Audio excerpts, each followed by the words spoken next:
Hello and welcome to the Gold Goats and Guns podcast for Friday, April 21st, 2023. My name is Tom Luongo and we have a lot to talk about. It is episode 140. Hey, I made it to 140. It's been a long. Episode 131 was like last year, and here we are at 140. And I have with me today a guy I met through our Patreon. A guy by the name of Mike Hill, who is a Hollywood and video game design veteran. And we had a lovely chat he and I did earlier this year, which we wanted to follow up on. It's just been schedules have been terrible to actually get the two of us in the same room together, virtual room together. And Mike has worked on movies like Dune and Blade Runner and other titles that you've heard of before. So, Mike, how are you today? What's going on? Welcome to the show. Thanks for having me on, Tom. Yeah, really happy to be here. Currently sat in Nashville, of all places.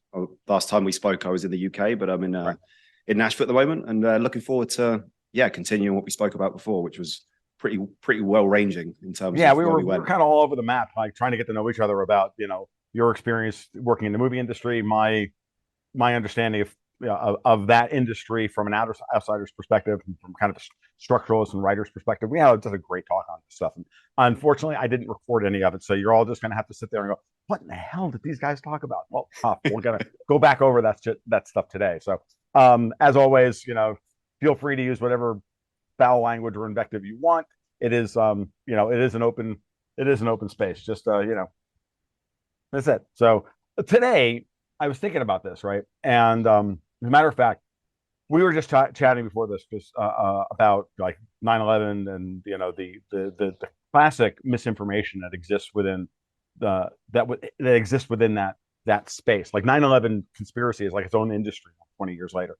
But it's nothing new. One of the things that you and I were chatting about beforehand is this idea that they're constantly seeding malinformation into the zeitgeist in order to keep everybody from ever really understanding what the truth is. And I think that's a really powerful thing for how that interfaces with both the film industry and the storytelling within video games and all the rest of that stuff. That's kind of what you and I talked about, when we chatted the last time. So let's just start there and riff off that, see where we go.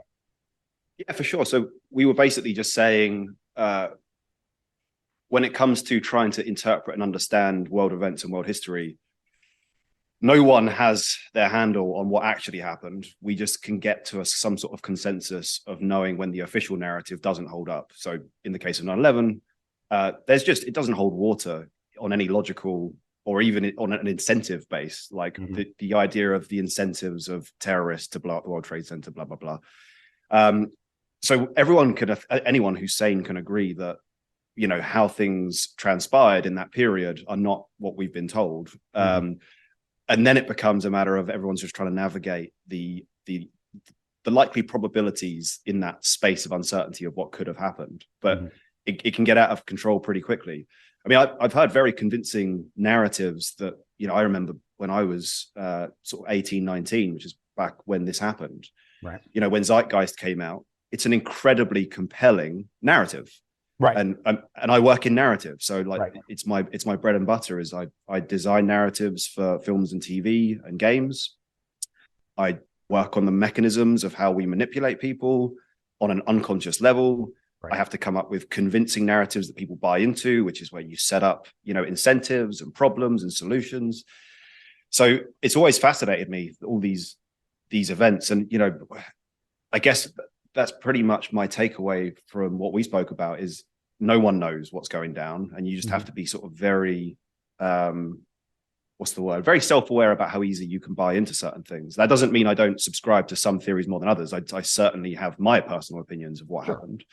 But it's in broad terms, not specifics, Right. That's the thing. It's like, and this came up because we were chatting about the episode 139 I just did with Dave Collum, and about an hour into it, Dave goes off into his 9/11, he goes off into his 9/11 perspective on things, and I have mine, and I tend to keep it pretty, I don't want to say normie, ultimately. I just think that, I know that the official narrative, as you put it, is bullshit, but I also know that so much of what we've been, and this is a general comment, 9/11 is just an example of what they do across so many domains, which is that once they have this event that they know they can't let us know the truth about, for whatever the truth is, then they start seeding into the zeitgeist information that is purposefully contradictory Hmm. for the purpose of having people scream at each other so that anybody ever gets close to the truth by just doing,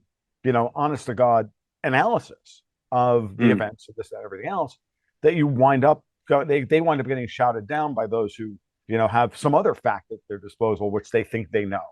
And Yeah. so much of that today is what's happening. It's like, it doesn't matter what, um, it doesn't really matter what issue you're talking about. I mean, we still don't know what happened with JFK, right? Same thing. For 60 years, we've been sitting here, who killed JFK? Well, everybody knows the CIA killed JFK. That's not the question. The question is how, why, what, where, when, and for what reason did this happen? And that's where it gets into the interesting part. And what are the after effects of it? And they want you kind of stuck in the mode of asking the question, how, what was the truth, as opposed to going, Hmm. why did they do it and for what agenda got pushed forward because of it, which is Yeah. that's the far 100. more important question that they don't want you to have. They don't want to have. Yeah. It's funny you should bring it up in that context, because something that, for example, I've never seen Oliver Stone's JFK. Neither have I. Part of the reason I've not seen it is I've considered watching it, and I've just realized that, and this doesn't even come down to whether there's an intentional psyop to mislead people or sort of misdirect people. It's more that I can't watch any real historical dramas now because I know how the process goes in the writer's room. I know that the story is going to come out rendered through the lens and the perspective of whoever's the lead writer's assumptions. So Right. their assumptions govern how they're going to feed off of the information that's available, and that information is already not good. Mm-hmm. So, for example, during the whole, scamdemic, I saw propagandized drama beginning to get released in the UK. I wasn't in the UK, but I came back for my mum's funeral, Mm-hmm. and there were billboards up for some show about what went down in number 10 Downing Street, with Boris Johnson, and then it was Kenneth Branagh was the actor, and I'm like, this thing has to have been rolled out in the last couple of months, which means that the financing, the information, the agenda of getting this out is to basically codify into the public's perspective, give them an impression of, oh, that's what happened, right? Because it gives them a sense that if you experience the drama, that was the reality. Right. And I found myself, I watched a bit of The Crown when I was back in the UK visiting a friend. Mm-hmm. Unbelievably well-produced television show, unbelievably beautiful, well-edited, well shot, music, direction, script, beautiful. But sure as hell that no one is going to get to make an accurate depiction of the historical events of the royal goddamn family. So what you're actually seeing is fucking propaganda. Whether it's explicit propaganda or whether it's implicitly because the person who's leading up the writer's room just has their own personal biases that makes them interpret what the reality of their history is. Sure. And that changes, you can take one person's biography and shoot a million different versions of that story, and none of them will be close to reality, but they'll all be convincing. Yeah. So yeah, it's a bit of a tangent there, but no, it's actually a very important tangent because it's part of the mechanism by which narratives are constructed in real time today to shape our ideas. And what the classic is the classic perspective on this is the Edmund Bernays argument about yes, not the that's not it's not farming coercion consent or and using the wrong phrase now. It's bothering me that it's not there. It's the Edward Bernays idea of manufacturing consent. Thank you. Yes, yeah. I'm saying thank you to my hindbrain. And today with somebody else, I was one of the things that came up in conversation recently with me is that one of the things, one of the mechanisms that that is shifting here is that they're shifting away from manufacturing consent because we know how that works, and they're working towards new models. And one of them is the way the person framed it to me was to farm response. They're not actually interested in creating consent. They're interested in farming your response, manufacturing the appearance of consent. Right. And then therefore that shapes the process by which we're only allowed to talk about these things. And social media is very good at farming reactions and then having people fight amongst themselves as to what what these two false pieces of information actually mean. Like this is part and parcel of this. What's funny that you mentioned historical dramas because when you again, we met over in effect a love of film and a love of storytelling through film, and asked me what my second favorite movie behind Star Wars is. It's Patton, which is one of the grossest, misinterpretations of history ever, right? Depending on what you know about Patton, right? Francis Ford Coppola's, screenplay is based almost completely on Omar Bradley's, account of World War II, and maybe a couple other books, but for the most part, it's not. I don't even think it's really a fair interpretation of Patton, but it's not what the movie's about. The movie's not about Patton. The movie is about the theme of Patton is about the mythology of of glory Patton. and the need for narcissism to be fulfilled by that. That's what the movie's about. It's not really about the history. And so once you understand that, you can pull that back. But as a teenager, I was fascinated by Patton because of the movie. And I think what you pointed out there is when a story owns the fact that it is using a historical event as a springboard for some artistic statement about a theme. Yes. And I'm down. But when The Crown comes out and when these stories about the political system come out within 6 months of the events happening, goddamn well that the incentive of the writing process is not to make a rendition of events. It's to tell you what the reality was. And because we are so susceptible to a convincing story, I know full well that if you can get that story into people's minds, that becomes their sense of history, Absolutely. Like genuine history. To put together something like that in 6 months. So how long did it take to write the screenplay? Like a day? Oh, yeah. And then it raises the question. Because it takes 6 months just to shoot, edit, and assemble the cast, get everybody's schedules together, right? Who was the woman? And you'll have to forgive me because you're a master of geopolitics. I don't even know the names and faces in my own country because I've not lived in the UK for 14 years. But sure. I forget the name of the woman that briefly had a stint before Sunak was ushered in by the Bank of England. Liz Truss. When I was going through the airport, she about her time in office about 2 months after the goddamn events, which means that somebody was tasked with writing. Like that, they were writing it in real time, and then they published it within like a month. I mean, it's and then you get to the question of to what degree things are written in real time, to what degree, for example, Klaus Schwab's book, The COVID-19, The Great Reset, which came out, with impeccable timing, almost as if it was written before because it was written before. Yeah, of course, and I think we're just at this weird time now in history, and you pointed something out there that I haven't really thought about, but it's a very good point.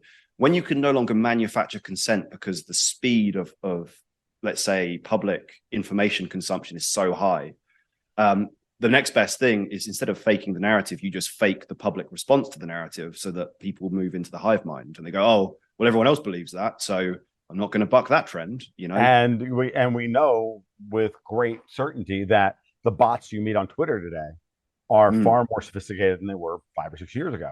Oh man, you use ChatGPT. I'm mesmerized by ChatGPT's capacity for engagement. It's unreal. I make fun of the bots all the time. Like they start to say things like, oh, look, the bots now think they have friends.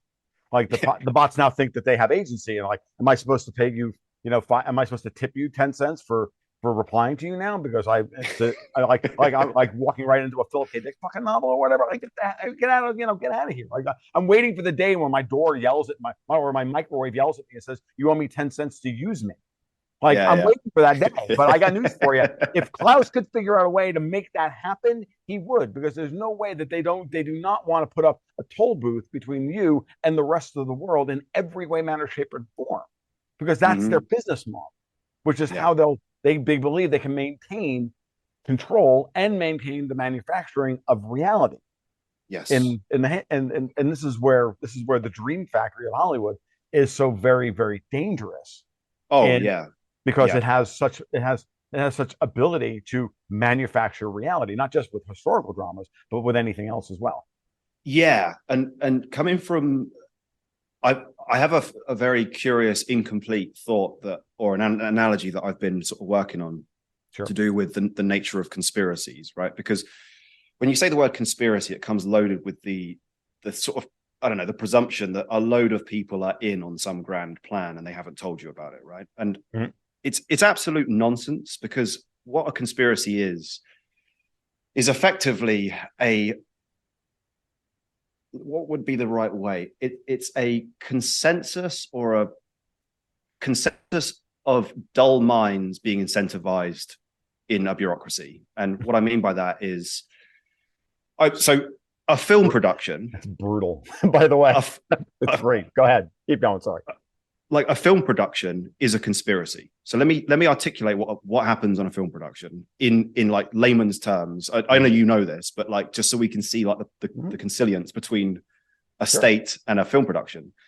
On a film production, a financier and maybe one or two writers and a handful of very selected people will be behind closed doors working on a plan for what will be shot and released via, distribution channels to millions, billions of people. Right. At the top of that pyramid is, say, 5 or 6 people in the know. Then below them, you get into, producers and planners and organizers and bureaucrats. And then eventually you get to stagehands and cameramen and directors. Then you get to the actors. You've got riggers, you've got lighters. Then below that, you've got marketing, distribution, you've got release, you've got an army of thousands of people. And I mean thousands. Look at the credits on a Marvel movie. Not that I haven't watched a Marvel movie in 5-6 years, but the list of people going through that movie all conspired together to release this product. Right. And only a handful of them during that process even knew what they were making. Sure, they might know, well, this is a Marvel film, right, but none of them have seen the script. I mean, on Blade Runner, for example, the script was divided up. So no one got the full script. So only a handful of people actually had access to what the story was about. There was misleading things being thrown around, as in the same way that and just to remind everybody, you're talking about Blade Runner 2049. Yes, yeah, have worked on original Blade Runner. I've aged very well. I was going to say, yeah, you had to look great for 97 or whatever. So on Blade Runner, the script, everyone knew that the film was what the film. I say everyone, not everyone knew what the film was. So what I mean by that is that people at the very bottom of the hierarchy, just doing stagehand stuff, might not even necessarily know that it was Blade Runner, right? In the initial stages. So, anyways, people are all working on this conspiracy together, and the reason that nobody shares what's going on in this grand plan is because 99% of people don't actually know what the grand plan is. And then you get this aspect of how is it that it's one thing to work on a film which seems like a very morally okay thing to make. So, we're making a movie for Netflix or whatever. Fine. I don't mind being kept in the dark about what it is. But surely people wouldn't continue to contribute if they were working on a conspiracy to build, train tracks to Auschwitz. But the truth is they don't know what's going on when they build the train tracks. Right. They just know that they've been tasked with a certain subcomponent of the big picture of which they have no transparency over. And I bring all this up because the only way that you can, the simplest way that you can have a conspiracy of such a grand scale that relates to things like the COVID conspiracy is you basically have an entire body of people in the hierarchy who are, for want of a better word, dull bureaucrats. They are not curious and they are not they are ethically and morally ambiguous. And what that means is that you can get their complete compliance with two things: a healthy incentive, which is a pay packet, and a simplified, morally righteous sounding narrative that makes them think that whatever it is they're doing, it's progressive and fine. So, for example, on the surface, if you look at some of these pedophilic content that's being produced by Hollywood, where they're sexualizing children, where they're like on stage acting like sluts, and they're like 9, you can guarantee that when they were making that production, they didn't say, "Oh, we're going to sexualize children on stage and turn it into basically soft porn for perverts." They'll say, "This is a story about progressing the unified sense of sexual value in our very diverse marketplace." And then, everyone in that hierarchy just goes, "Well, I guess that sounds all right." And then when the film comes out, they'll probably watch it and go, "Well, I guess this is progress." They won't sit there and go, "Oh, fuck, I contributed to pedophilia." Well, and then hopefully some will. Right. Well, hopefully some will. And that's the thing. Those are the outliers. Those are the people that leave the system. So the system self-selects the people to stay there who don't give a shit. So you get this cyclical turnover. And this is where we end up with Hollywood now. You go to Hollywood. I lived in LA. Nobody's in on some grand conspiracy in Hollywood. There are people behind closed doors who have very shady intentions. They might not even be conscious of their own intentions. They might not think, let's normalize, sexuality of children. Right. They just are unconsciously moving towards goals that they dimly apprehend as being beneficial for them. And of course, there might be some actual conspiring to drop seeds of influence into public discourse. Definitely that happens. So, BlackRock, ESG. But a lot of the time, that those seeds that lead to the discourse in the public, realm aren't necessarily coming from somebody with a strict plan. It could just be from some confused, woke middle manager, like the Bud Light thing, whether that came from the CEO who's CIA, or whether it's just some brainwashed wokester who genuinely thought this is a great idea, Dylan Mulvaney. Yeah. So you can't, it's very difficult to disentangle, but this long rant is basically what I'm saying is that a film production is a conspiracy that has been legitimized as being publicly okay. And a state operation, and for example, on Blade Runner, I had to work with a contractor who was a contractor for General Dynamics. He's a military contractor. Right. Because in the prop department, we had some complex props that needed to be engineered. So you go to the best engineers. Right. And he was explaining to me when I went to visit him, he was like, Mike, it's the same as in military projects. I could work for 3 years on a component and then only 10 years later go, oh, I was working on the B-2 bomber. Right. Doesn't even know what he's working on. Right. Yeah, he doesn't know. Yeah, no, and it's a very important point. I want to go back to a point you made about 2 or 3 minutes ago, which is to say that it's a self-selecting process of the people who are going to rise through this hierarchy effectively or maintain their place in the hierarchy. This is very similar to what Hayek wrote about in The Road to Serfdom. Chapter 10, The Road to Serfdom, is called Why the Worst Get on Top. I used to invoke this all the time in my live streams and everything else, but it's very important to remind ourselves that this is Hayek's Why the Worst Get on Top, which is a mechanistic argument as to why, over the course of time, governments will always become more and more corrupt.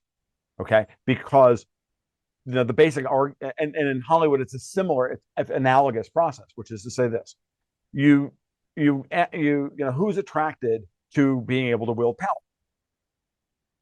right? Okay, now if you create jobs where they get to exercise their power, even if it's the most mundane level imaginable, like the clerk over at the county office processing worthless check, claims or whatever, that person is going to it may actually enjoy that to a great extent. They may not have any ambition beyond that, but that's what gives them power and purpose in this life. Yes. Yeah. Okay. Yep. And it allows them to play out their little power fantasies. So the building inspectors who torment owner builders, whoever it is, it doesn't matter. Like, they have that opportunity, and there's no mechanism within government to get rid of them. As a matter of fact, government subsidizes their psychopathy or their emergent psychopathy. Yeah. And as you move up through the process, and this is all that Hayek was talking about in The Road to Serfdom. Okay, this is a very important mechanism, and it's something my dad used to complain about when right after he left the NYPD, which is to say, he kept looking at the generation coming behind him that were becoming cops and saying these are younger guys. They don't have nearly as much world experience. A lot of them don't have any moral centers or moral values. My dad was heavily Catholic, though you'd never believe that. He was actually one of those Catholics who hated Vatican II and didn't go to church after the 1960s, other than for funerals and weddings, because of Vatican II.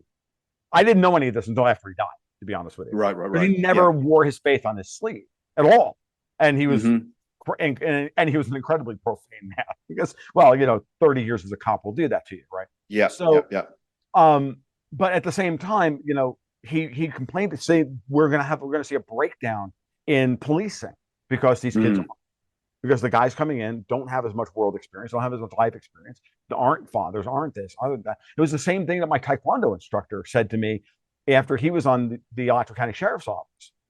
As an Alachua County Sheriff's Officer for about 6 or 7 years, he and I had this conversation, and he said the exact same thing about what he was seeing in policing then. And this would be 30 years ago now, right? When I was 28, 27 years ago. Where when I knew him well enough to be able to chat with him outside of class about these things, and we had these conversations. So this is just a simple corrupting process that exists within all hierarchical systems that don't have any real checks and balances. And so, in Hollywood, the amount of money that floats around acts almost like the insulation layer that government employees have, and that they're so damn hard to get rid of because of the rules. That once you get past a certain point as a government employee, it's actually very difficult to get rid of them. I remember the day Yeah. after I was working at UF, the day after I was there for 6 months. I said, "Does anybody know?" I was there on my 6th day and 1 month. That's the day that I became official and I couldn't be fired for any reason. I looked at everybody and I said, "Do you notice anything different about me today?" They're like, "No, you look like you always do, like, slovenly dressed and with a cup of coffee in your hand." I'm like, "No, that's my bomb-proof armor that I'm wearing today. I can now say almost anything I want and not lose my job. Yeah. You miss the bomb, like you can't see the Teflon, but it's all right here."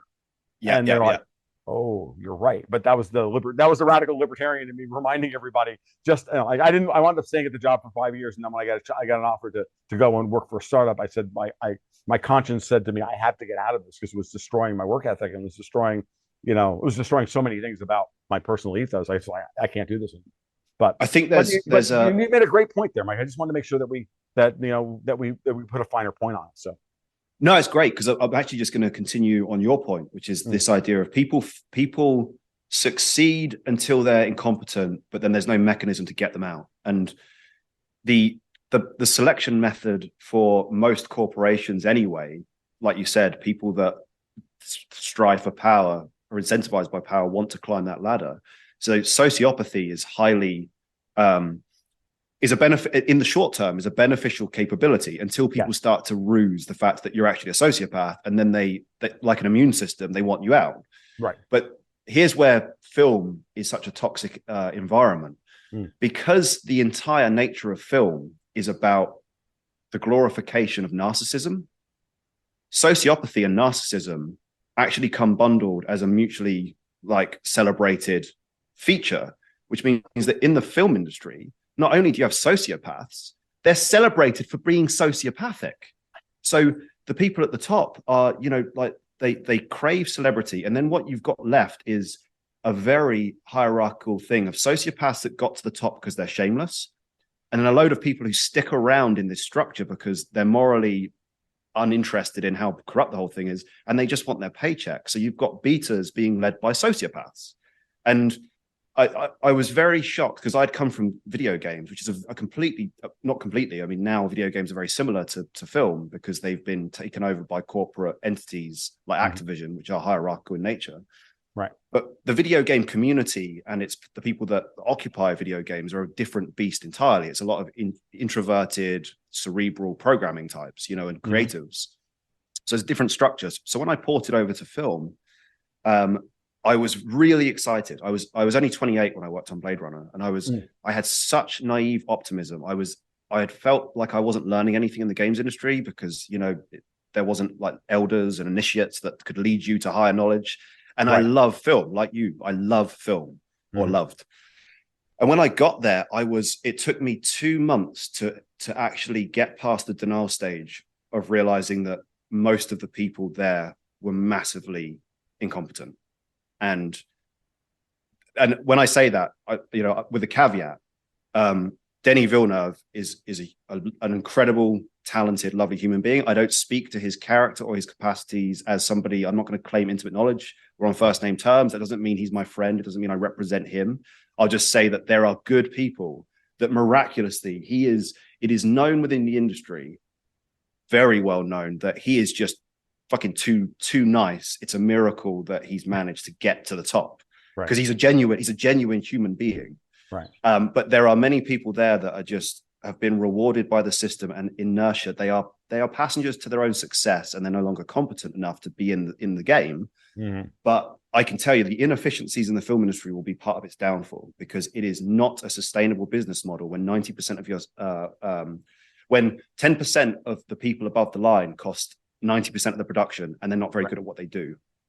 And that is the case. You could have made 4 films for the cost of some of these big AAA blockbusters just by getting rid of the 15 executive producers that want to use up a huge substantial chunk of the production budget just to have a flight in with their friends so they can stand next to an actor.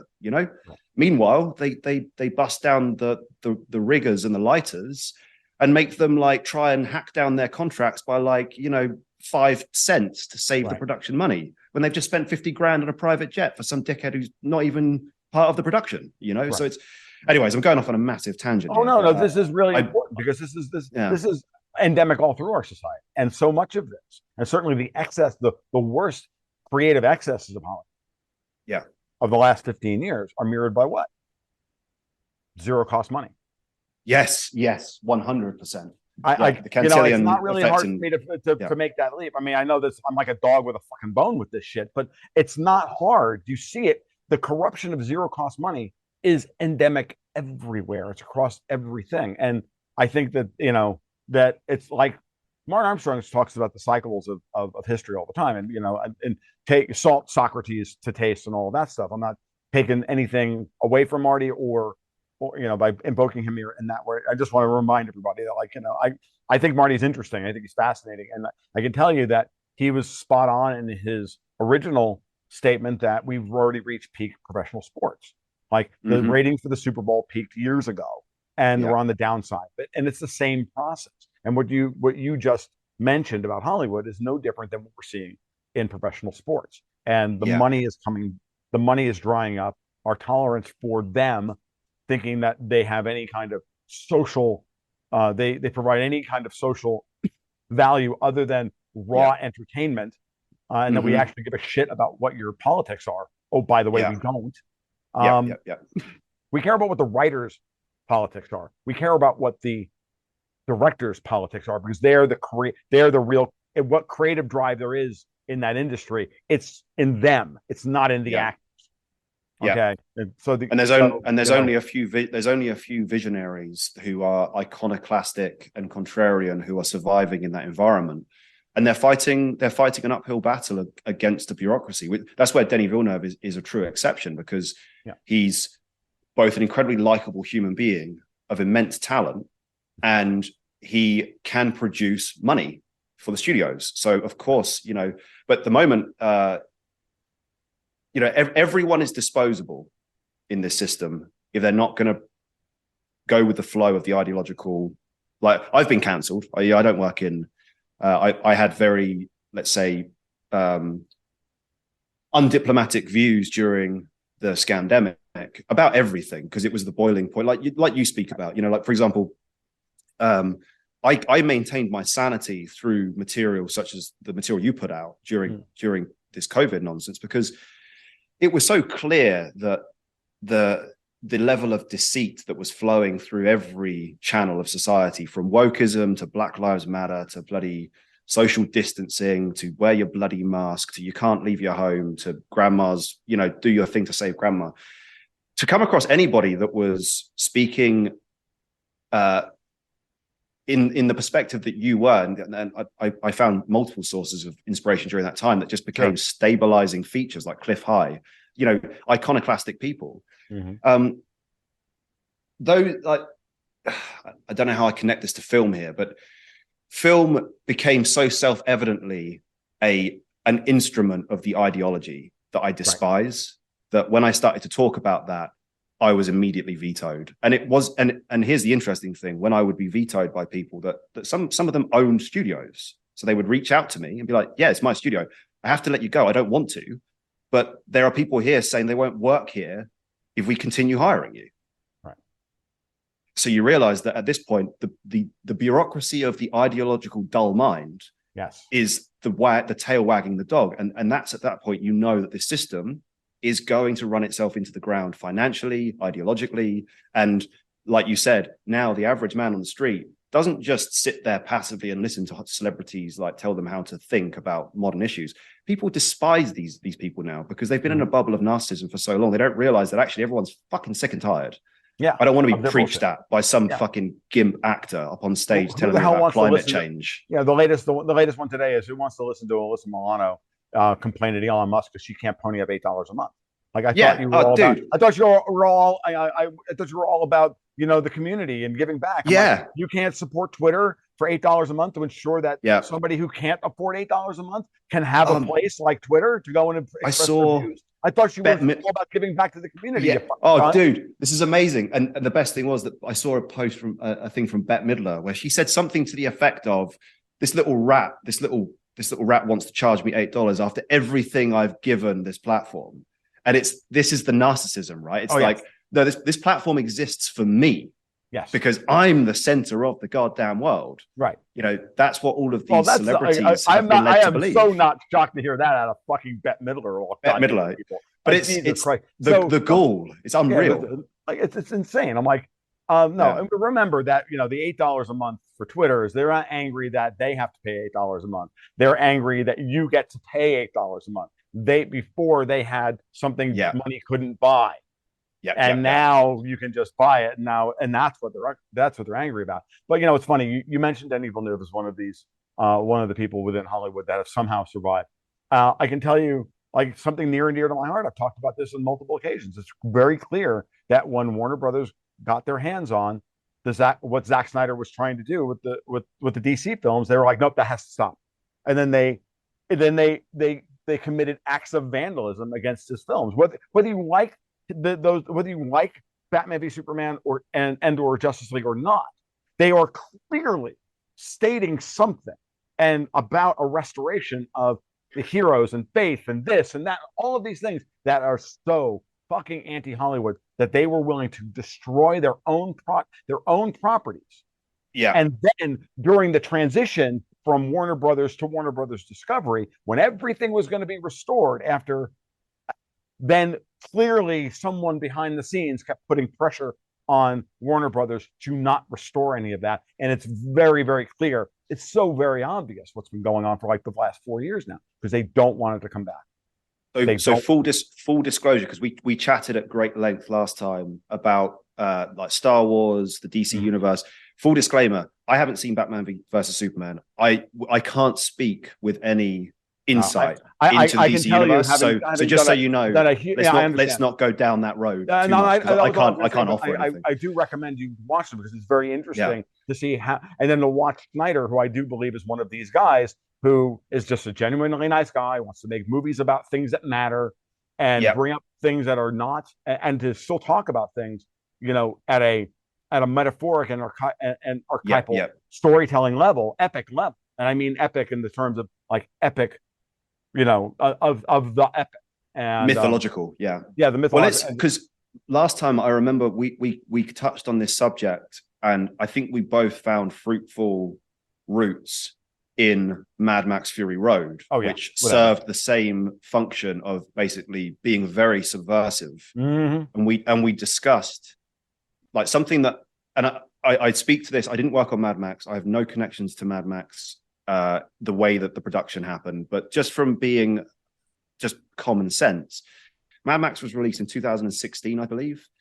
It was written by George Miller. It was part of a pre-written trilogy. The sequel is ready to go. I believe, like you were talking about with Nolan, I believe that he pitched to the studio something which sounded incredibly progressive, which is, it's actually Furiosa's story, and this is a feminist. Like, I don't think he said to them this is a feminist movie, but I think he lent on the fact that they would get the impression that this was ideologically aligned with their mandate. But George Miller is one of the most spiritually centered, intelligent grandfather figures of immense intelligence. He's like, I think he's about 80 now. His track record is the Mad Max movies, but also things like Babe, which is, effectively a story about Animal Farm. It's about, he's very reflective in his ideas of what he's selecting. He was originally going to be the director of Contact, the adaptation by Carl Sagan. He was the original director to go for that. But anyways, I digress. So George Miller. No, that's interesting. Yeah, it's fascinating. And then it got handed over to Robert Zemeckis, who did an exceptional job as well. I love Contact. But so George Miller makes this film.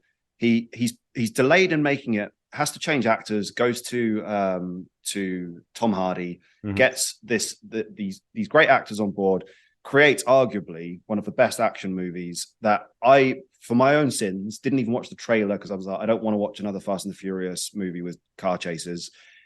It's basically sold like it's a Fast and the Furious car chase in the desert. And that's why I didn't initially see it.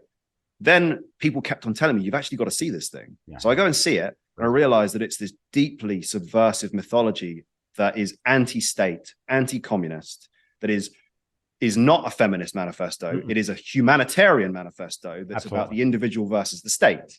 And it's clearly delineating what this tyrant, Immortan Joe, is metaphorically representation of the communist state that has control of all property, all assets, the bullet farm, the Aquacola, mother's milk. It is the commoditization of everything that's private.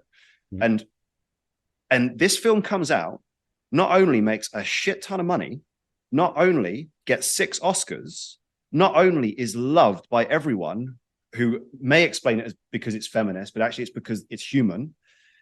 And the sequel is ready to go. And we are still not seeing the sequel. And I believe the reason we didn't see the sequel is because the deep state realized that it was touching nerves in the public zeitgeist that they did not want touched, which is the idea of, you know what? The state is not your goddamn friend. And if you start to actually respect each other as masculine and feminine roles, you can actually usurp the tyrant. Yep. Suddenly, the sequel to that film, which was going to be a follow-up of what happens after they retake the Citadel, which is going to basically be like a war cry to everyone who's fed up with this bullshit that we live in, suddenly gets the kibosh on it over some technicality in a contract, which I believe was something to the effect of they wouldn't pay George Miller 20 million because of some bonus clause that he was entitled to. That's the narrative that we're told the reason the film wasn't made. That is bullshit, because that film made $1 billion. Right. No executive in their right mind haggles over 20 million when they've got 780 million guaranteed coming in through the back door when the thing's fucking finished. Right. Like, why would you do that? It's like cutting your nose off to spite your face. No, they wouldn't. So it had to be ideological. It has to be ideological because everything was lined up. Everyone loved it. Everyone wanted it. The script was made. You've got the same people ready to go. As far as filmmaking goes, commercial filmmaking, that is a home run already in the fucking in the can. Yep. And it's been kiboshed. And I believe it speaks to what you're talking about with Batman vs Superman, which I haven't seen. Oh yeah, or just there may be about everything about the Snyderverse, which was going to be and you could just tell the story that Snyder was trying to tell, and you could just see it, and you could see it in every one of his film. Almost every one of his film has been chopped to death in the theaters. Other than the only one they didn't do that to was Man of Steel, but they chopped up BVS. That's the only film that I saw was Man of Steel. They chopped up Sucker Punch. I got news for you. If you've not seen the full version of Sucker Punch, his cut of Sucker Punch, which is, I watched them both back to back. I'm like, oh, it's like watching Terry Gilliam's Brazil and Sid Sheinberg's version of Brazil. Terry Gilliam's original Brazil, like there's the 93-minute version that they wanted to put out, and then there's the Terry Gilliam cut. Not saying that Brazil is a perfect movie, but certainly it's a comprehensible film compared to the unbelievable piece of shit that they put out. That they actually wanted to put out. Watching those two back to back and watching the cuts between the difference in cuts, all you can say is destroy this movie, or handed it to an editor who would do a bad enough job on this that we can then, because like they control almost all of the friggin' critics, they control all of the media, this stuff. So there's no doubt in my mind about any of this shit. It's like, and I can't tell you. Like I can see it. I see it everywhere now. Like it became very obvious to me, during that period. Only because I care about this stuff. Only because I'm a huge, massive DC fan. Right? I'm a huge, massive Batman fan. Well, fine. But okay, so it's near and dear to my heart. Then I saw it happening in Star Wars. And then I saw at the same time everybody going, "Well, why can't everything just be like more like Marvel?" Like why? So because everything sucks and is shallow. Oh God, yeah. Right. Yeah. I mean, even Jon Favreau after a while was like. No, I mean, Jon Favreau, after Iron Man, was effectively forced by contract in making Iron Man 2, which he hated. He didn't have to make an entire movie. I hated it too. Oh yeah, I was terrible. Like halfway through the movie, I was like, this is just I literally rarely do I hit a midpoint turn in a movie and I'm like, I don't need to watch the rest of it. Yeah. But he had to then just Jon Favreau had to go out and make the movie, an independent movie called Chef, as a means by which to purge, to just get out of his system all of his frustrations from making Iron Man 2. Like mouthwash after giving a blowjob he didn't want to give. It was like his apologia. It was like his therapy section. I mean, I don't know if John actually did therapy on this, but I know that Chef is literally his therapy session for having to like process the hell that was fucking Iron Man 2. He's like, no, I'm not getting involved in Iron Man 3. You guys, I'm done. And then notice Yeah. that he's not a part of Marvel since then. I think that seems to be on a much more positive in a much more positive example. That's what Nolan seems to have done in his pursuits of Batman, was slip in his own projects in between, as almost like, hey, I make you money, you scratch my back, I scratch yours. And you can yeah, and you can tell by the time it gets to Dark Knight Rises, which I personally think is just mediocre. I love the first two movies, and I genuinely. Okay, go ahead. I'll finish this one up. All I was going to say is I believe it's partly because I don't think he wanted to do a third film, because he's an immense talent. I think he felt locked in. But I also think that he did have a broader plan that involved not making Bane the central part of the story. I heard rumblings that the plan for the third film was going to be a courtroom drama with the Joker and introducing other villains. And can you imagine, having a film with Heath Ledger on the stand? I mean, Christ, that would have been incredible. That's just a rumor that I've heard. But obviously, once Heath Ledger died, it's like, okay, well, Warner Brothers wants this goddamn movie. Well, I can tell you that what he did. 2 years of my life is now taken to this thing I don't want to make, and I felt like that was there in the pudding. Personally, it may have been, but I'll tell you something. Even if he did make a movie that he didn't quote unquote want to make, I went back and forth on The Dark Knight Rises for a long time. And actually, episode I think 29 of this podcast is me ranting, doing an apologia on The Dark Knight Rises, which I finally got. And I think that was Nolan's moment to sit down and really tell you where he thinks the end of all of this. He was 10 years ahead of woke. Yes, 10 years ahead of all. Actually, no. Okay, I'd like to disambiguate something quickly. I don't enjoy the film as a cinematic experience. I do love the ideas that are in the film, the Tale of Two Cities, the way that it actually was, prescient in foreshadowing, even down to lockdown. It's like people locked inside of Gotham under fear, the bridges destroyed, you couldn't leave. I think even from the first film, he was talking about the League of Shadows and inciting fear in the population through this two-stage terrorist attack, which is put something in the water, then vaporize the water. And I think that he's, what's that phrase? The artists get there first, right? Yes. The dim apprehensions. And he's a smart guy. So he's read history. He studied literature at Cambridge. This guy isn't just like, reading tea leaves. I think he's trying to say something important, and it turned out to be goddamn prescient. So I'm with you on that front. I respect the ideas, not the story. Sure, we can go back and forth as to whether it's well edited or yada yada yada. I mean, from that perspective, the movie isn't perfect, but I think that it deserves a lot of props for finishing off that hero cycle and the entire arc of what the League of Shadows, which is for all intents and purposes, a metaphor for Davos. Which is, by the way, don't ever. And now think about Christopher Nolan in the context of Stanley Kubrick, who is one of his heroes. And now think about Stanley Kubrick's messaging oeuvre, and then go through it all and go. Kubrick was warning us about these fucking people going all the way back to Lolita, for Christ's sake. Like, I'm very curious about what your views on Tenet are. Tenet is a really interesting movie, and I haven't been able to unpack the freaking thing. Me neither. I think Tenet is one of those movies that I think I've watched Tenet 3 or 4 times. I've watched multiple videos on YouTube trying to explain the timeline of Tenet, just so I can wrap my head around it. And this is the guy who figured out the timeline in the Three Stigmata of Palmer Eldritch. Which is a book that says, no, you don't know what the timeline is. I'm like, no, I think I got it. I'm like, I've racked my brain about these structures, about these interwoven structures that are like Gordian knots of these narratives that are Gordian knot like in their structure. Ubik, Three Stigmata, Palmer Eldritch, Inception, which I think is a bad pastiche of Ubik, by the way. I think it's one of Nolan's least interesting films. Because I think this would just be a personal difference, but I think that Inception is a wonderful exploration of psychological ideas. But I digress. Like I accept that it's different strokes, different folks. The only reason I have a problem with Inception is it just feels like a first draft. I think it's a chock full of my problem with Inception is probably the same as yours with the Dark Knight Rises, which is that there's something wrong with the script or the final product that doesn't quite work. Yeah, the Inception just characterization, the arcs, yeah, all that kind of stuff. there's something missing there. I think Yeah, the doesn't script needed one doesn't more click. pass.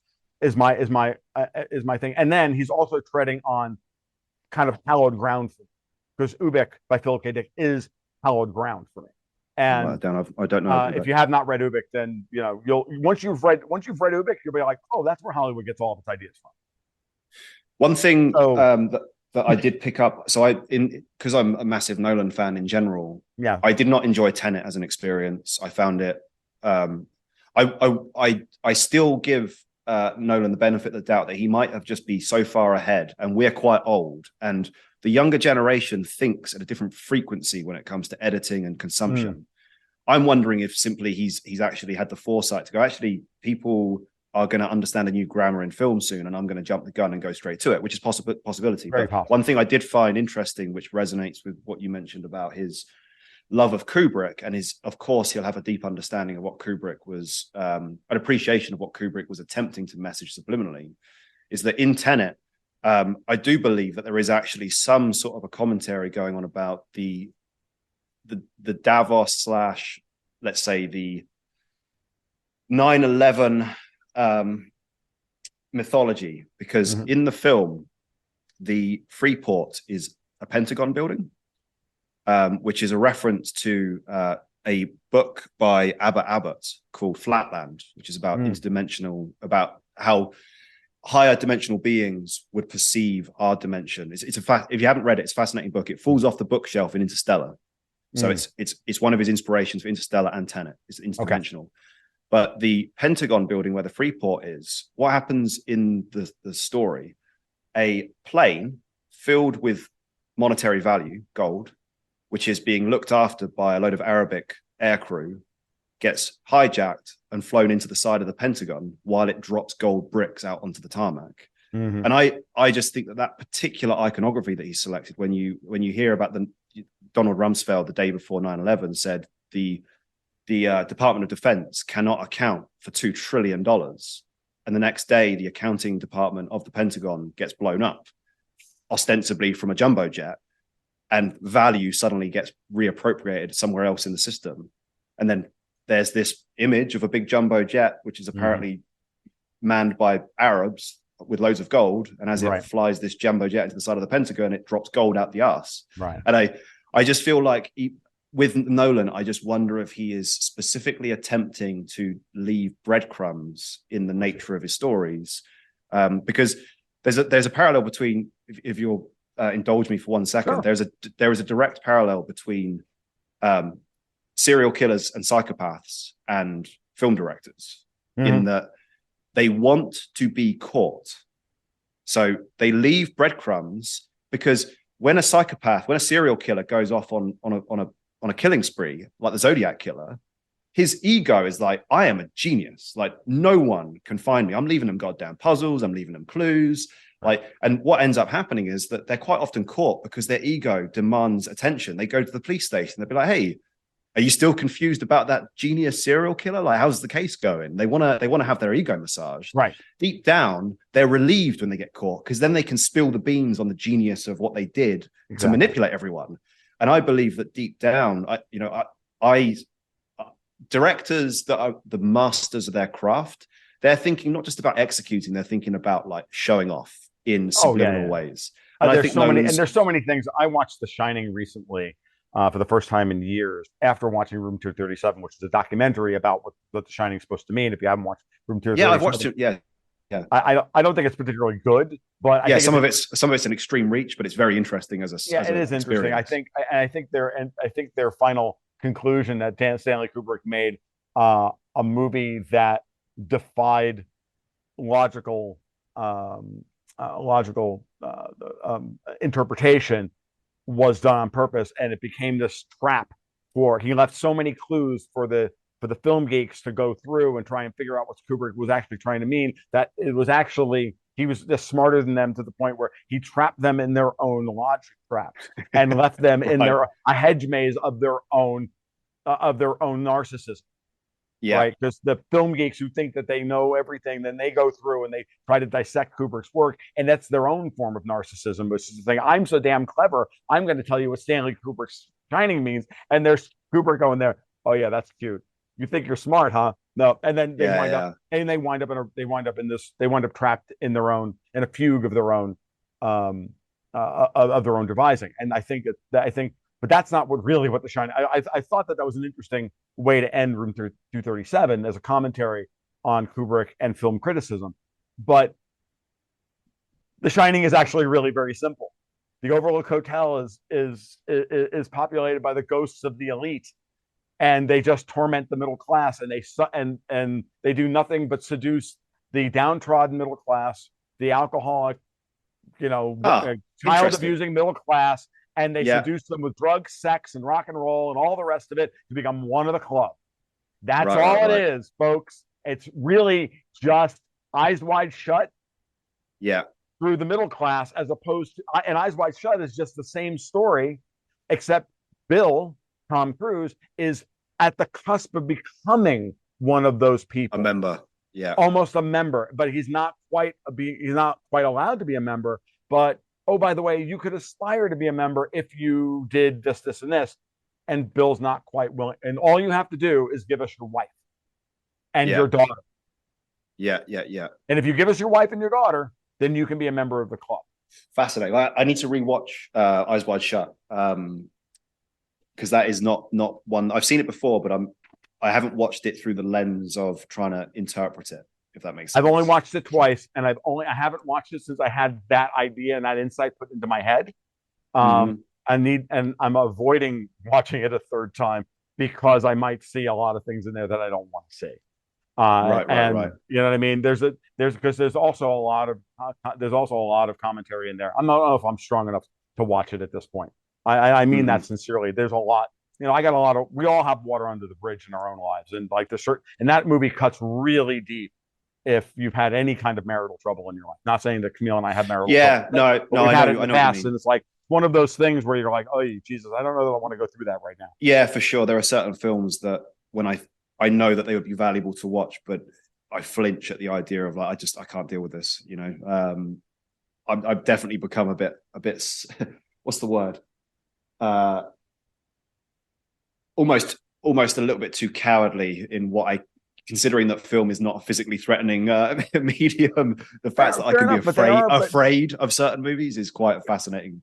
But again, like movies are like dreams, right? They're like there's sometimes there are things they bring up stuff that they may or may not bring up stuff that you're just ready or prepared to watch. We were watching Yellowstone, for example. And my wife and I were watching Yellowstone bit by bit. We were going through the first season of it, and we get done with a couple of episodes. And my wife would just turn to me and go, "I don't want to watch any more of this. It's too triggering." Because the family dynamic in between the father and the children was just destroying her. She's like, "No, I can't do this right now." And so it's fair, like fair cop, man. Like everybody has, you don't know what's gonna set you off, and if you can't handle it, watch something else. Just out of curiosity, I mean, I can tell you the film which inexplicably, it doesn't do it anymore, but the first time I watched it when I was 20, I used to work at Blockbuster. So my education came from video rental. I got a job when I went to university. I quit university, but kept the job at Blockbuster and just used all the free rentals that, was on offer. And I just watched everything I could. And in that period, I rented Vanilla Sky with Tom Cruise. And to this day, I cannot tell you exactly what happened. I rewatched it when I was 33 during COVID, actually, and it had exactly the same effect on me. The end scene when he becomes aware that he's living in a dream and he has to choose to jump off the top of the building was devastating to a degree that I cannot even explain. But I'm talking like emotionally devastating. Right. It's a great movie, by the way. Like collapsing into the floor, and obviously there's something, like you say, there's something in our psyches, like, was it Jung said, dreams are private myths, myths are public dreams. Right. And there's that interplay of somehow it's getting deep inside of you and it's just touching something that does not want to get touched, So it's funny for me that Vanilla Sky was that thing, which is it's a vanilla movie, but there's deep ideas happening there.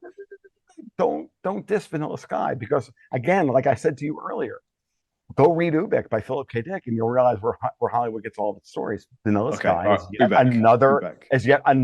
is another soft interpretation of Philip K. Dick's Ubik, like The Matrix, like Inception, like Right. Jacob's Ladder, going back to Adrian Lyne's Jacob Ladder with Tim Robbins back in 1979, 1980. Like there's so many of these movies about as I lay dying and I'm transitioning from one state into another, like, and they're all interpretations of these things, and yes, I'm invoking William Faulkner here too, folks. No shit, but the like Vanilla Sky, I actually interestingly bring it up because I hadn't watched the movie in years either, and recently somebody like mentioned on either our Slack server or something about the final scene when the Kurt Russell's character is pleading that he's real, and then they played that clip, and I'm like, God, I haven't watched that movie in forever, and so I went ahead and I noted, oh look, there's a Blu-ray with an alternate ending.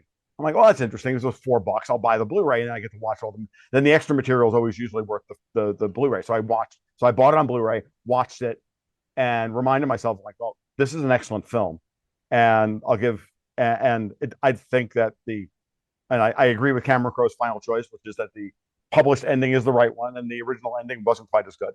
What was the original ending? Like, this is new to me. I didn't realize there was one. It was just a different edit of the same ending. Oh, okay. And I think that he did a much better job with the final end. That's all. It really was about 30 seconds worth of difference.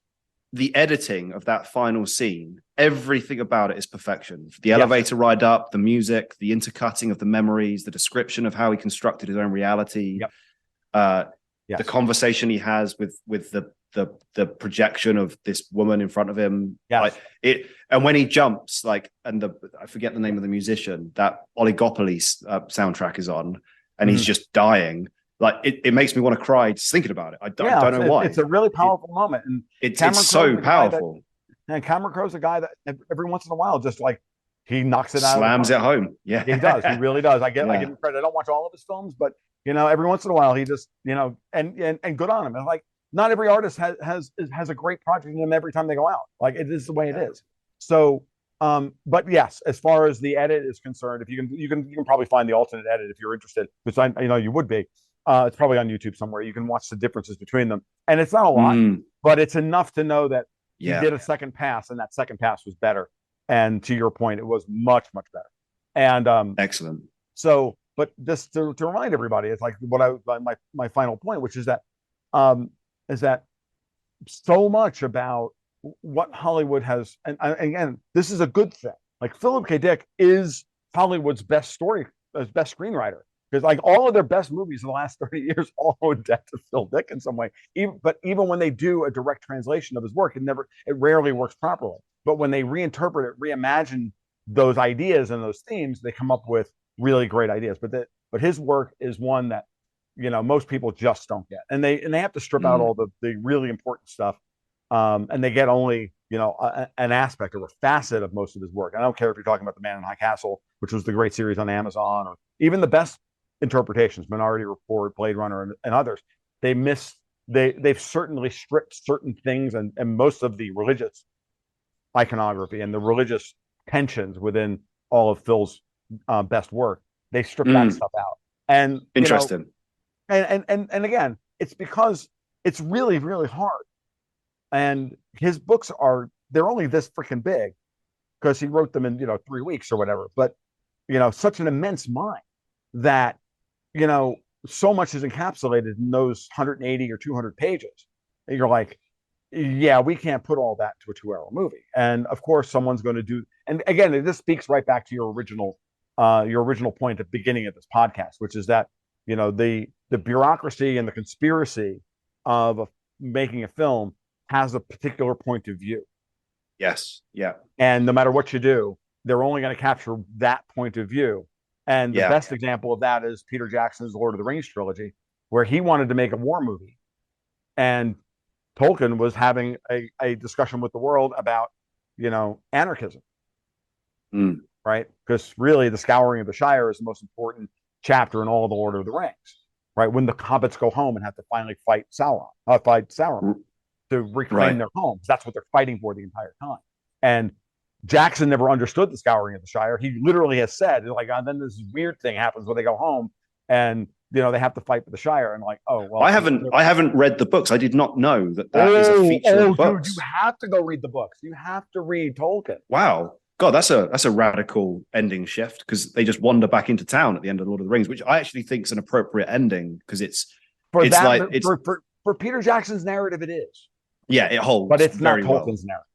Yeah, interesting. Okay, fascinating. I'll have to look into that. Mm-hmm. Just finding the time in the day for Tolkien. Because as the radical anarcho-libertarian that I am, when I finally did sit down to read the Lord of the Rings right as the movies were coming out, I finally said, okay, I'm going to give Tolkien his due. I'll read them. And when I got to the end, I'm reading The Scouring of the Shire, and I'm like, and it all hits home. I'm like sitting there bawling my eyes out about this ending, because it was so unbelievably important to be the capper on the entire story, knowing that that Tolkien was a Catholic anarchist. And was it what? Sorry, he was Catholic and an anarchist. Right. Much like the Lew Rockwell crowd, most of them are Catholics and anarchists. Right. Some of them are Calvinists, like the late great Gary North. But understand that, and in anarchy in the strict sense of it being without no rules, basically. Yeah, no state, not no rules, no state. no rulers, no rulers. Without government, not chaos. Yeah, right. Because the Marxists and the statists that are in power continually always like to play games with definitions and say anarchy equals chaos. Capitalism equals corporatism and blah blah blah. I only recently realized the etymological root is like, was it anarchos or something? Which right, anarchy, no which rulers, is Greek which is for without a state. Yes. Okay. Interesting. Yeah, because the other one that I learned recently is government, when split up, govern, control, and ment has you can in its original root is either mind or lies. So control lies, right? Which is a fascinating etymological reveal. Where you're like, oh well, God, they're pretty riding on the surface there, aren't they? Yeah, no, absolutely. So, this stuff is all fascinating when you start to go through it. So it's like everything else, just to bring this kind of full circle. It's like the stories. Your point that you opened this thing with is very, very important, which is that the stories that we ingest and we're presented. We have to remind ourselves of the editing process that's been done in front of us, and the shaping of that narrative to that which they want to tell us. Sometimes that is sinister, and sometimes it's not, and sometimes it's sleight of hand in order just to get the work done. Yeah. What is interesting, which I think is relieving, if for people who are concerned about the level of manipulation happening through Hollywood, is there aren't many. I think very hard, and you do, and you're not necessarily working in film, but I think very hard about the nature of storytelling, the choices, the intentions, the mechanisms. Truth be told, the majority of people in the film industry are not that deep in thinking about how to execute something. So very few people are masterfully, I imagine that in the era of Edward Bernays, when you've got people coming from hardcore propaganda schools where they're like the science of manipulation, those people don't really exist in Hollywood. It's a largely flaccid ideological group, really. But there's not the people that are hardcore disciplinarians about the craft, ironically.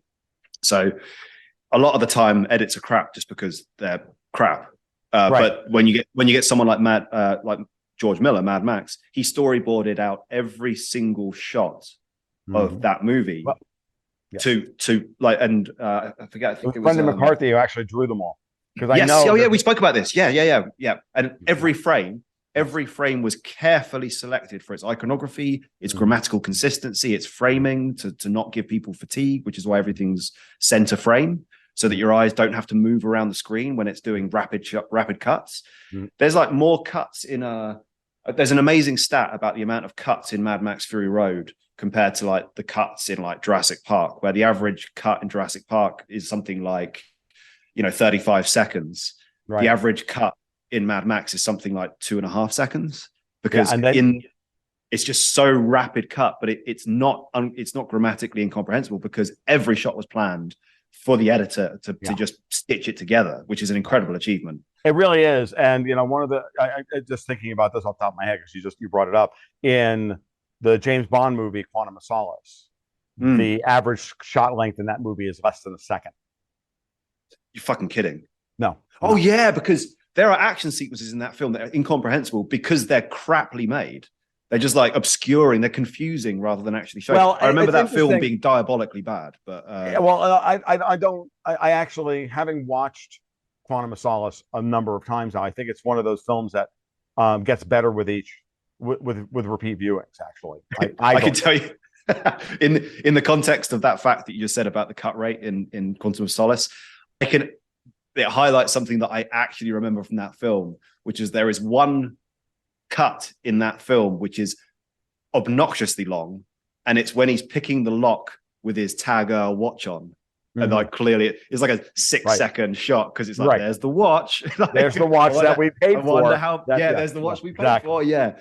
So but as far as the action sequences are concerned in that film,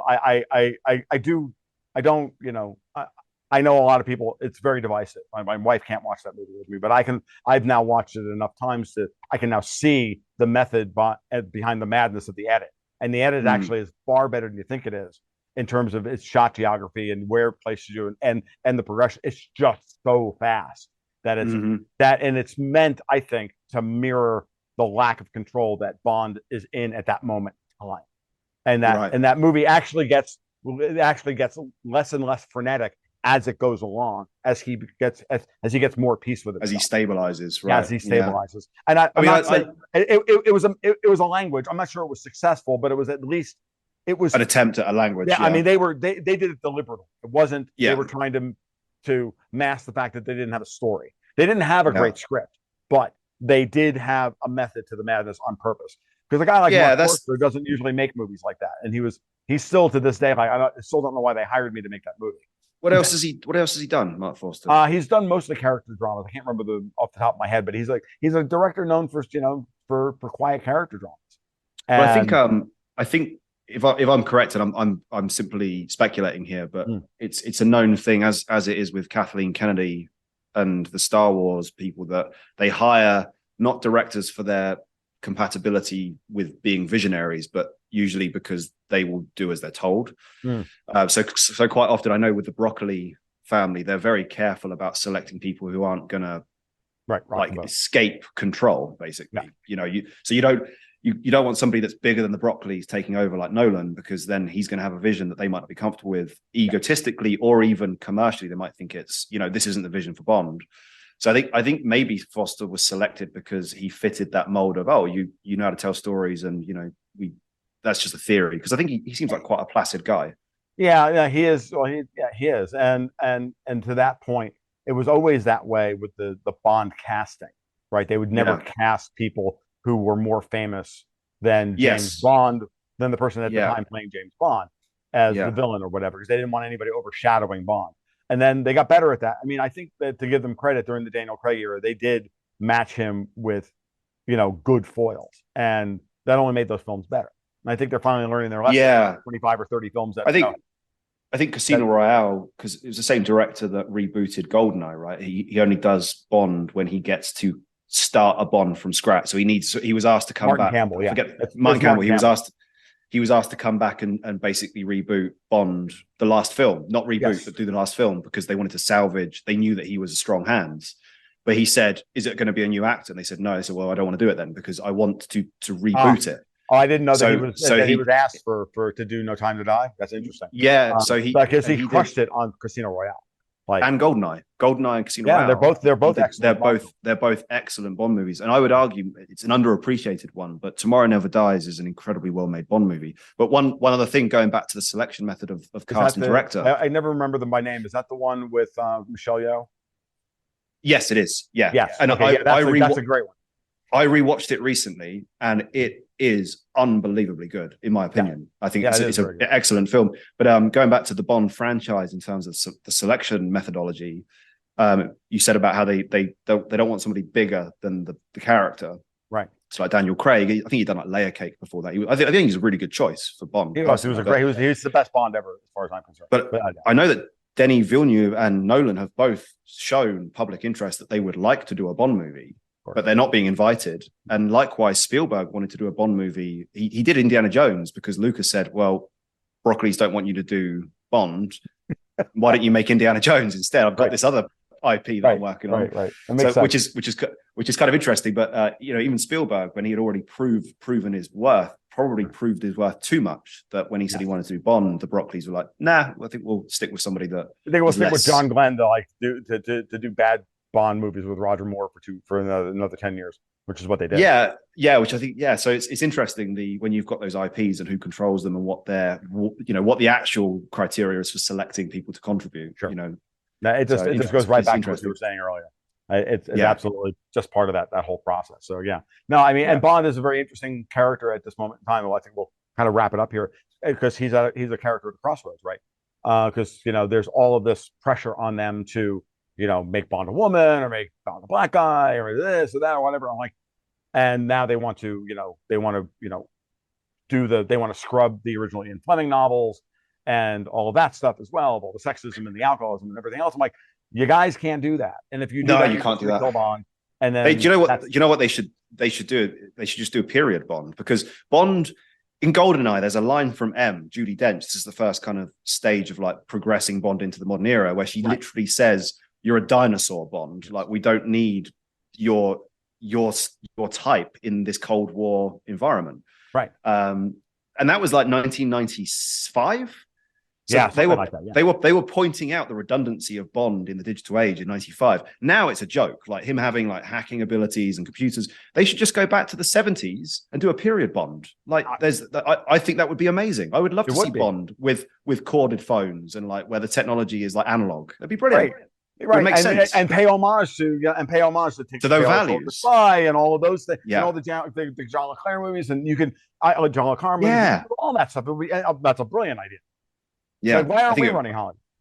Yeah. We're pitching now. We're ready. We're ready to take over the Bond franchise. Whoever's looking after the Broccoli estate right now. Yeah, I know. It'll never happen. All right, but to be honest with you, this is the kind of thing that, and the good news about all of this is that what we're finding out now is that I know that we haven't had a chance to talk about your work in video games because we got off on all this other stuff, but the revolution that's happening in video games with the rise of independent production companies and these 3-person groups making massive games like Valheim and some of these other things my daughter tells me about all the time, and I look at what's happening in that industry, and it's very clear that same level of technology is already here for filmmaking, and it's just a matter of with the budgets breaking, with the fact that actors are a dime a dozen, and 90% of them are not necessary, to tell a great story. I sat down and I had my daughter sit down. We watched all the Clerks movies, right. I've only seen. So we just watched Clerks 3. So we just watched Clerks 3, and I saw, but she hadn't seen Clerks, so we watched Clerks, and I said, so this is how you make a movie for $27,000 with actors from the local college. Mm-hmm. It's all about the script, baby. It's all about. It's not even about the direction or the acting it's all about. It's all about the script. And are you aware of? When I was working at Blockbuster, I was reading books with like interviews from filmmakers, and Kevin Smith did an interview where he described. Do you know why there are chapter marks in Clerks? There's those like in Frasier where it's like the act break. Right. So they made the script, and this is genius. One of these things where you're like, what amazing insight. They made the film with none of those chapter breaks. And then after they made the film, they were like, this is just going to come across like a couple of guys that are dicking around in a video store. How do we pitch it to the actual art house scene? And they said, if we just add those chapter marks, it gives it a sense of like gravitas, like it's an actual intellectual movie. So they only put those in just in order to basically get the film out of the, let's say, the category of just like dudes like making a film in their local, like on a budget, to, this is actually intellectual art house. And what a genius little bit of you're killing great. That's every time I get through the parks, I get to I can't even say the word perspicacy.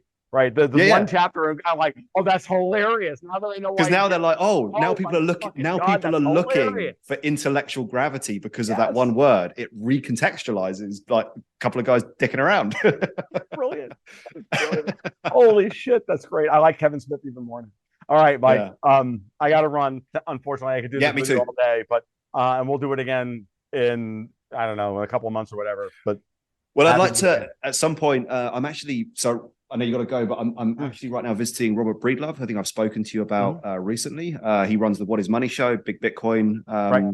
big Bitcoiner, and you know, we mentioned about like if you'd like to come and be on the show at some point, the three of us, then we could get that lined up because it could be interesting. Because I love your take on geopolitics, the Fed, the ECB, Davos. Would love to talk about that at length. So be happy to. But my dogs are telling me I got to run. But yeah, cool. Send me an email. We'll do the thing. Sounds good, man. All right, Pleasure. man. Thank you so much. Well, that'll about wrap it up for episode 140 of the Gold Goats and Guns podcast. I want to really thank Mike Hill for reaching out to me and suggesting that we meet and chat and all of this stuff. I know it may have felt at times like you guys were coming into the middle of a conversation that we started a couple of months ago, but I think we did our best to throw all the connective tissue out there and get it all worked together. So what's interesting is I do really like to do these types of a podcast every once in a while to remind ourselves that the culture is that which ties all of the geopolitics and the economics and stuff together into one kind of cohesive package. So I really felt it's important that we do this every once in a while. That, and it's just fun for me to indulge myself a little bit in this unbelievable love of movies and stories. So with that said, we'll be back soon with another one. You can follow my work at my blog over at tomluongo.me. You can follow me on Twitter at TFL1728. And you can, of course, sign up for the Patreon at patreon.com/goldgoatsandguns and sign up for the newsletter and or the market reports and all of the things that we do on a regular basis. So you guys be well. You take care. We'll talk very soon. And keep your stick on the iron.